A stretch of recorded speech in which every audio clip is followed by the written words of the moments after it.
Shalom peuple de Dieu, c'est votre humble serviteur le prophète Joël Cephas Lumuna et bienvenue dans notre deuxième numéro d'enseignement sur les combats de Rachel. Et avant de commencer, j'aimerais d'abord vous demander de s'abonner dans notre chaîne YouTube pour ne rien rater comme enseignement. Est-ce que vous pouvez le faire maintenant? Voilà. Merci de nous avoir donné cette confiance. Aujourd'hui, nous allons parler sur les lois qui sont établies dans les familles contre le mariage. Les lois qui sont établies contre le mariage. Vous allez remarquer que lorsque Jacob avait pris la décision d'honorer Rachel, et son père qui était là-bas lui a dit, bon, pour prendre ma fille, tu dois travailler 7 années, tu dois travailler 7 ans. Et pour que Jacob puisse prendre sa femme, il était obligé de passer 7 années de travail sans recevoir un salaire. Écoutez-moi très bien, le Seigneur m'a fait savoir une chose, que lorsqu'il y a des lois établies dans des familles, des lois qui empêchent plusieurs personnes à être, je dirais, à se marier, c'est facile à le remarquer. Qu'est-ce que vous allez remarquer? D'abord, c'est la difficulté. Ce sont des difficultés à réunir la dot. Des difficultés à réunir la dot. Plusieurs personnes, peut-être que vous aussi, vous qui me suivez, vous vivez ces moments très difficile, vous avez besoin de prendre votre femme au mariage, mais il y a un problème, les difficultés financières, c'est présence. Lorsque tu n'étais pas engagé, tu travaillais très bien, mais maintenant tu commences à rencontrer des difficultés financières dès le jour où tu as pris la décision de te marier. Écoute-moi très bien. Laban a dit à Jacob que dans notre tradition, il n'est pas permis que la cadette puisse se marier avant le né. C'était dans la tradition. Laban devait respecter la tradition. Laban devait respecter la loi qui était établie déjà longtemps. Mais cette loi était contre le mariage de Rachel. Cette loi, peut-être qu'elle était pour Léa, mais elle n'était pas pour Rachel. Plusieurs personnes sont en train de passer des moments difficiles. Ils sont en train de chercher comment se marier, mais ils n'arrivent pas. Pourquoi?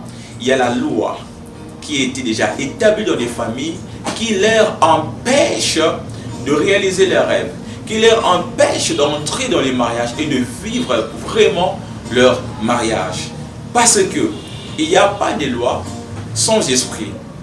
Vous allez remarquer dans l'histoire dans 1 Roi chapitre 18, lorsqu'il y avait les prophètes de Baal, et eux qui devaient aussi ériger, je dirais, monter un autel, et tout autour de l'autel de Baal, il y avait des prophètes de Baal.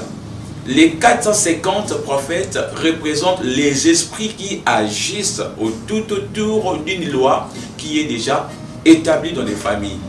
Dans des familles, il y a des lois qui sont contre le mariage. Et c'était le cas aussi de Rachel. Il y avait une loi qui ne la permettait pas de se marier avant sa sœur aînée. Frères et sœurs,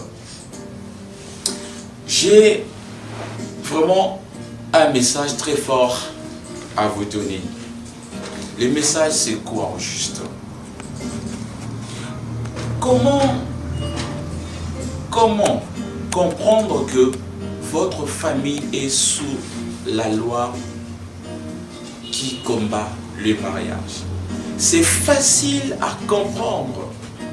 Vous allez remarquer ceci, que dans votre famille, les femmes se marient difficilement. Là déjà, il y a le règne de cette loi qui agit contre le mariage. Vous le remarquez, même s'il y a une femme qui se marie, il y aura toujours une circonstance qui viendra, qui fera en sorte que la séparation puisse avoir lieu. écoute-moi très bien. Là où la loi qui règne, la loi contre le mariage qui règne, vous allez remarquer la présence du diable. Le diable va travailler en sorte qu'il y ait toujours des incompréhensions. Si vous êtes en couple et cette relation prendra fin subitement comme ça, l'homme est là, mais commence à remarquer directement le changement des comportements de la femme. Vous savez pourquoi?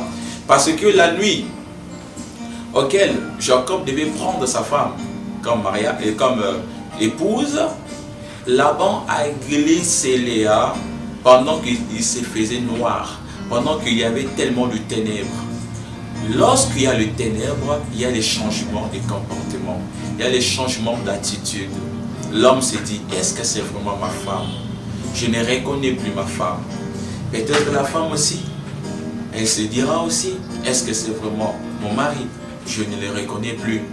Quand je voyais, lorsque nous étions ensemble, il m'aimait. Mais aujourd'hui, sa façon de me répondre change. La source du changement, c'est la spiritualité. Ce n'est pas le physique, ma soeur. Je te vois en train de pleurer. Il n'y a plus l'harmonie dans ton couple. Parce que le diable veut encore vous faire subir cette loi de divorce. Que tu restes comme ça sans mari. Dans le combat du mariage, tu dois savoir que la loi s'élèvera toujours. La loi va toujours parler contre toi. Le diable ne veut pas que tu restes dans ce mariage.